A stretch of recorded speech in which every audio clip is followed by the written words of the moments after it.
आपल्या परखड वाणीने भारतभर प्रसिद्ध असलेले विद्रोही आणि प्रासंगिक कवी संत कबीरदास यांची जयंती ही ज्येष्ठ पौर्णिमेला प्रतिवर्षी साजरी करण्यात येते. जयंतीच्या निमित्तानं कबीरांना विनम्र अभिवादन. महाराष्ट्रामध्ये ज्या काळात वारकरी संप्रदाय उदयास आला आणि संतांनी समाजाला अज्ञान, अंधश्रद्धा, कर्मकांड, जातीभेदाच्या पाशातून बाहेर काढण्यासाठी समाजाचं प्रबोधन केलं, त्याच सुमारास उत्तर भारतामध्ये कबीरांनी समाज प्रबोधनाचा जागर केला. तसं पाहिलं तर कबीराचा जन्म, त्यांचं बालपण हे फार रंजक आहे, अनेक आख्यायिकांनी भरलेलं आहे. परंतु त्यांचं कार्य तितकंच अफलातून आहे. आपल्या परखड वाणीने त्यांनी समाजातील विसंगतीवर भाष्य केलेलं आहे. हिंदू धर्माचे पवित्र तीर्थक्षेत्र काशी येथे लहरतारा तलावाजवळ निमा आणि निरू या विणकर दाम्पत्याला हे बालक बेवारस स्थितीत सापडले.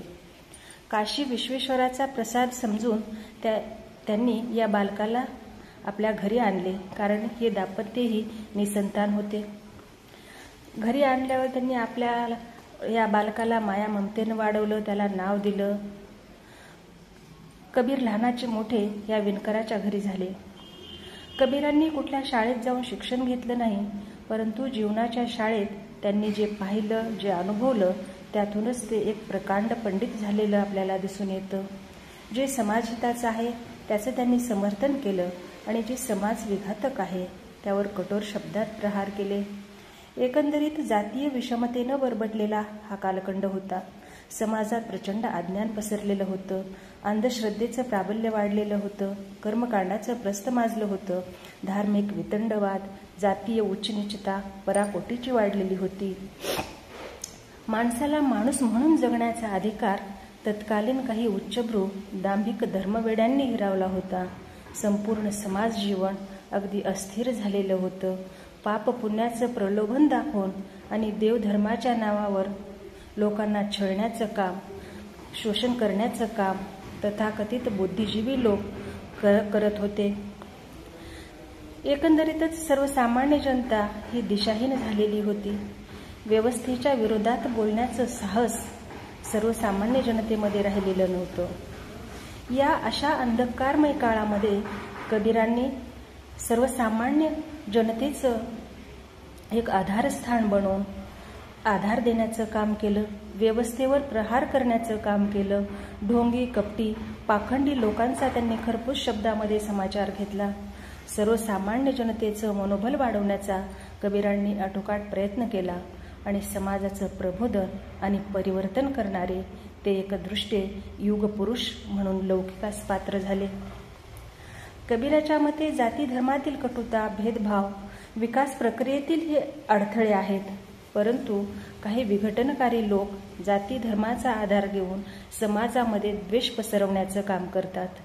लोकांना भ्रमित करून त्यांचं शोषण करतात. अशा स्वार्थी लोकांना त्यांनी चांगलेच फटकारले. व्यक्ती जातीवरून नाही तर तो कर्तृत्वाने मोठा होत असतो. धर्मापेक्षा कर्म श्रेष्ठ असते, ज्ञान विद्वत्ता श्रेष्ठ असते, हे त्यांनी समाजाला ठणकावून सांगितलं. कबीरदास म्हणतात, जातीनं पूछो साधू की पूछ लीजिए ज्ञान. साधू संतांना, महापुरुषांना जाती धर्मामध्ये बंदिस्त करू नका, हेच कबीरांनी सांगितलेलं आहे. परंतु आजही चित्र फारसं बदललेलं दिसत नाही. प्रत्येकाची दैवते वेगळी झालेली आहेत, प्रत्येकाचा रंग वेगळा झाला आहे आणि या रंगात रंगून जातीय धार्मिक उत्सव साजरे केले जात आहेत. म्हणजेच जे काल चालू होतं तेच आजही सुरू आहे. काही स्वार्थी लोक जाती धर्माचा आधार घेऊन लोकांना भ्रमित करत आहेत, एक दुसऱ्याच्या विरुद्ध भडकावत आहेत आणि अज्ञानी लोकही सत्य असत्याशी शहानिशा न करता एकमेकाशी भांडण करत राहतात. स्वतःबरोबर समाजाचंही नुकसान करून घेतात. ईश्वर एक आहे, तो सर्वव्यापी आहे, मानवता हाच खरा धर्म आहे आणि प्रत्येक मनुष्य प्राण्यामध्ये हा ईश्वराचं अस्तित्व आहे. राम, रहीम, साई, हरी, खुदा, अल्लाह, देवा ही सर्व ईश्वराची नावं आहेत, रूपं आहेत. प्रत्येक धर्माने मानवतेची शिकवण जपली पाहिजे, हेच या धर्मग्रंथांनी सांगितलेलं आहे. परंतु लोक हे समजूनच घेत नाहीत. जाती धर्माच्या नावाने एकमेकांचा द्वेष पसरवण्याचं काम काही लोक करतात आणि सर्वसामान्य जनता अशा लोकांच्या बोलण्यात येऊन जाती धर्माच्या विरोधात एकमेकाशी झगडा झंझट करत राहतात. अशा लोकांना कबीरांनी आपल्या परखडवाणीने फटकारलेलं आहे.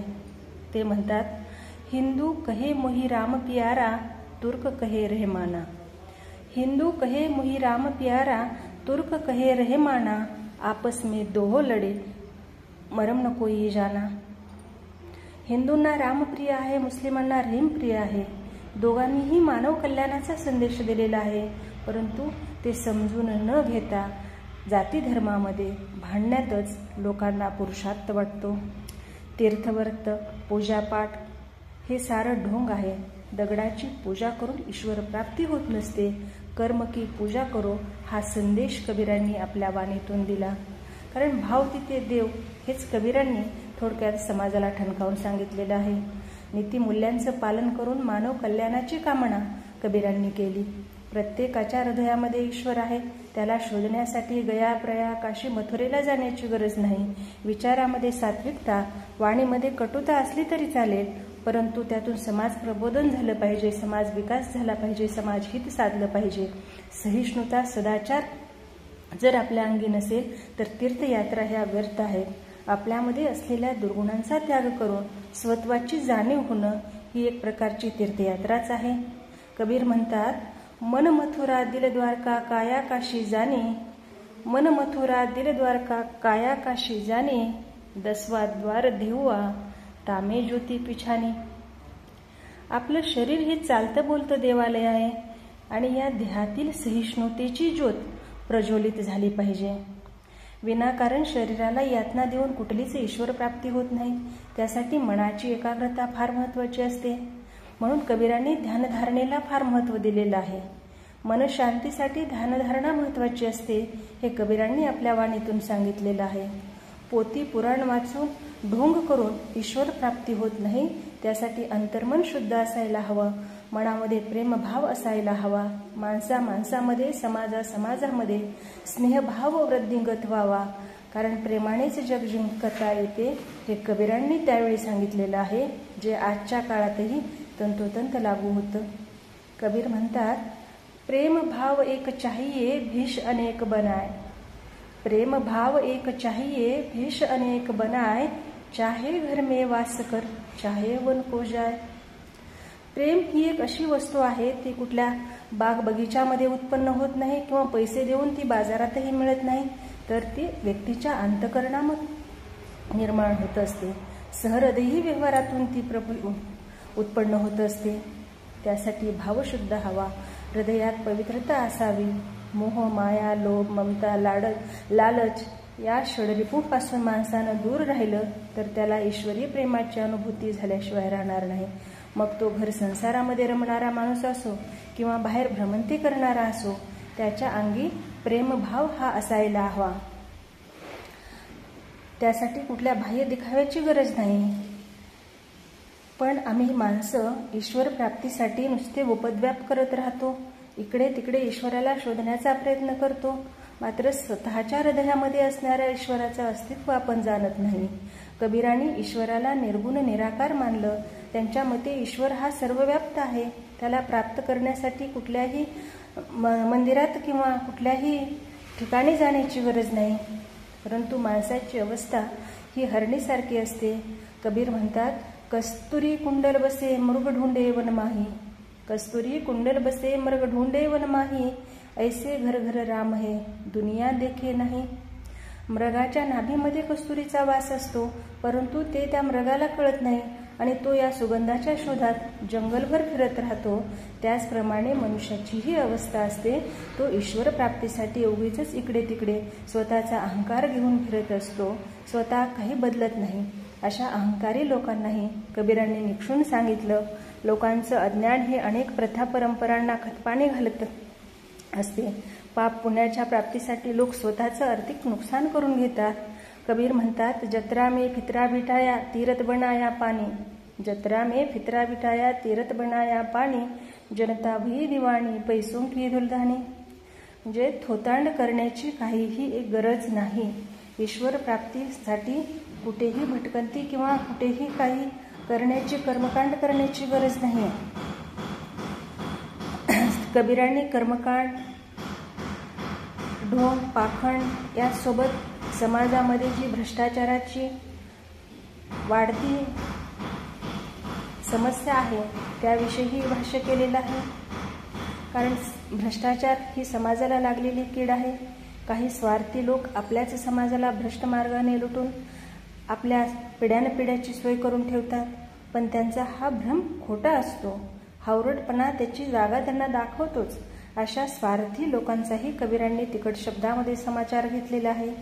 ते म्हणतात, पूत सपूत तो क्यों धन संचय, पूत कुपूत तो क्यों धन संचय. ठीक आहे, प्रत्येकानं गरजेपुरतं कमवावं, ज्याचं त्याला कमवू द्यावं.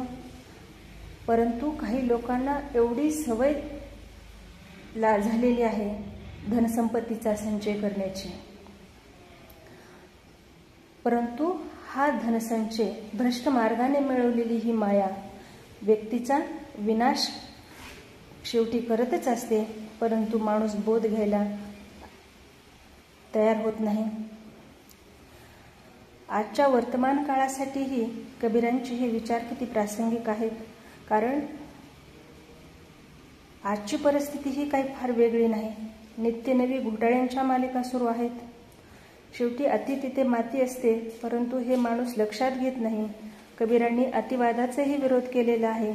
मर्यादेचं पालन प्रत्येक गोष्टीमध्ये प्रत्येकानं केलं पाहिजे. कबीर म्हणतात, अति का भलान बोलना, अति की भली न चूक.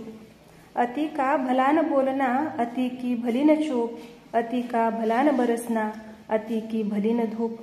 हे जीवनाचं तत्वज्ञान सांगताना कबीरदास म्हणतात, धनसंपत्ती जमवणं काही गैर नाही, परंतु दुसऱ्याचं शोषण करून जमवलेली माया माणसाला स्वस्थपणे जगू देत नाही.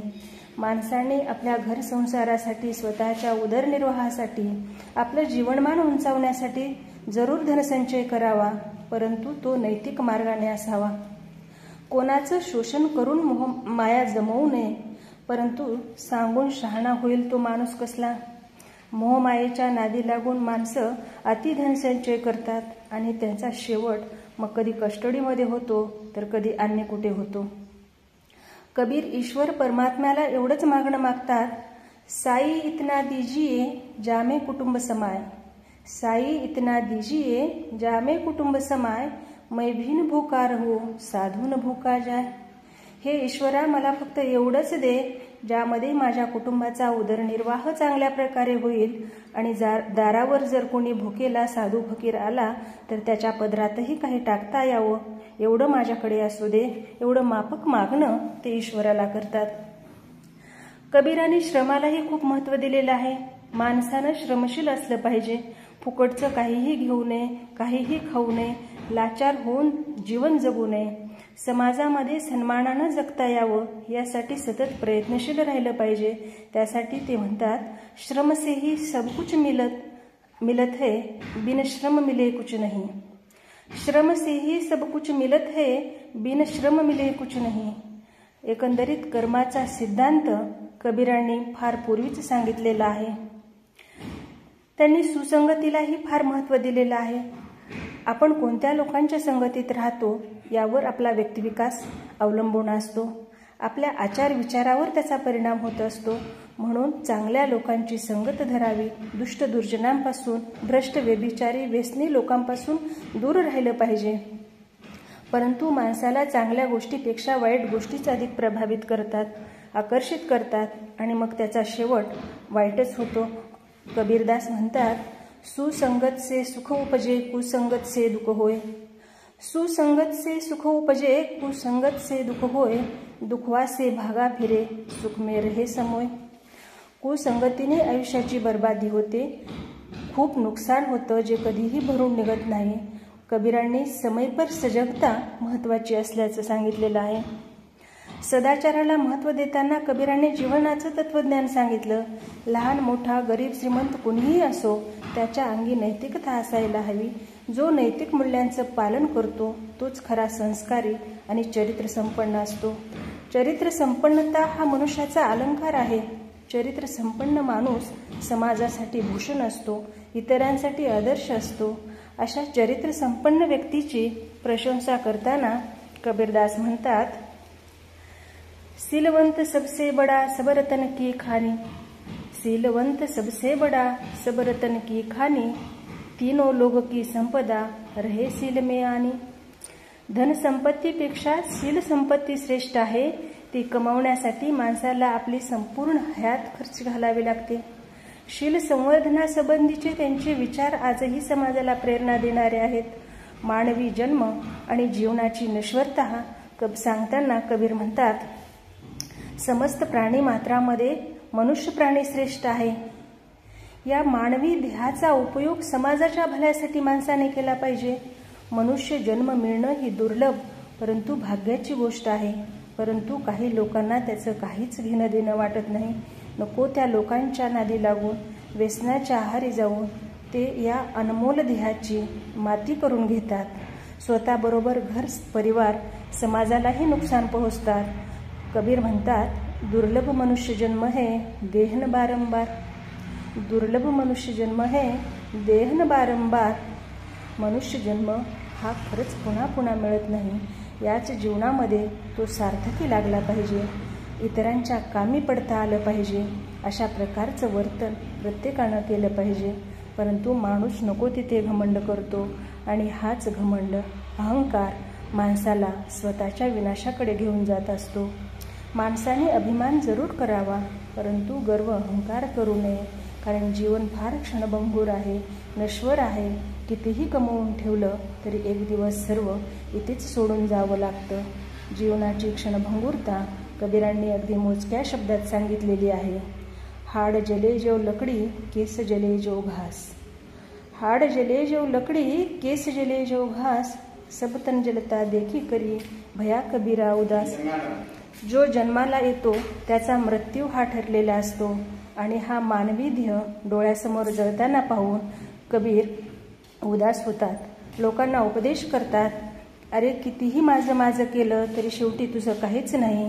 कबीरदास एक चालतं बोलतं विचारपीठ. त्यांनी आपल्या वाणीने अजन्म अविरत समाजाचं प्रबोधन केलं. अज्ञान हे दुःखाचं निराशेचं मूळ आहे आणि ह्या दुःख निराशेच्या गर्तेतून समाजाला बाहेर काढण्याचा प्रयत्न केला. नवी आशा नवी ऊर्जा देण्याचं काम केलं. धर्म समाज संस्कृती गुरुमहिमा आश्रम प्रतिष्ठा सदाचार मन बुद्धी मानवी जीवनाचं तत्वज्ञान त्यांनी आपल्या परखड वाणीने जगासमोर मांडलं. अंधप्रथा परंपरांना छेद देत अंतसमयी ते काशीसारखं पवित्र तीर्थ क्षेत्र सोडून मगहरला आले. तत्कालीन आणि आजच्याही धर्मसंस्कृती आणि मानसिकतेनुसार काशी क्षेत्रामध्ये जन्म येणं म्हणजे मोक्षपदाला पोहोचणं आणि मगहरला मृत्यू येणं म्हणजे नरक प्राप्ती. परंतु ही भ्रामक कल्पना मोडीत काढून शेवटच्या समयी कबीर मगहरला पोहोचले आणि तिथेच त्यांचं ध्येयवासन झालं.